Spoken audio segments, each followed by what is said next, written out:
तो फ्रेंड्स आइए देख लेते हैं ऐसे हिंदी वाक्यों को इंग्लिश में कैसे बोलें। जैसे मुझे चाय पीने की आदत है, तुम्हें झूठ बोलने की आदत है, मुझे तुमसे बात करने की आदत है।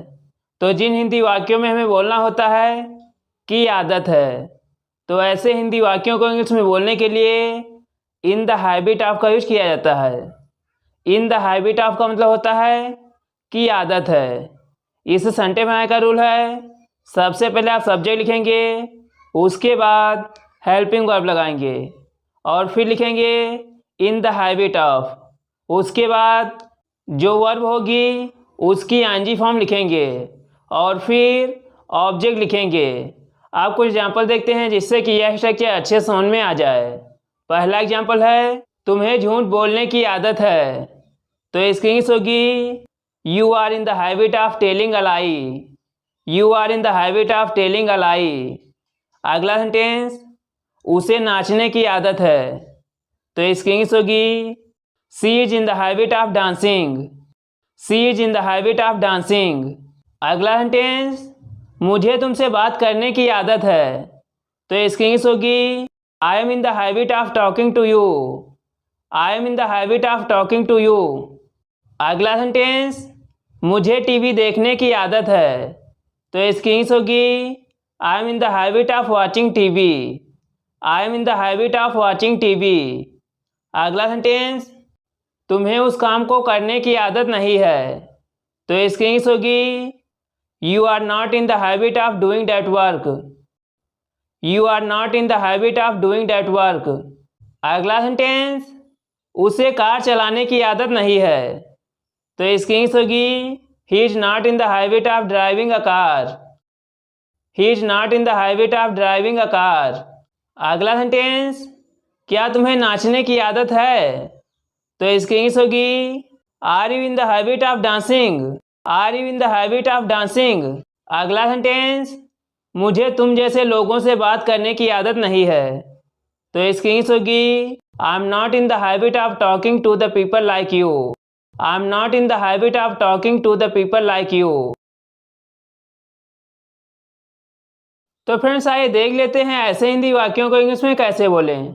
जैसे मेरा इससे कोई लेना देना नहीं है, उसका मुझसे कोई लेना देना नहीं था, मेरा तुम्हारे भाई से कोई लेना देना नहीं है।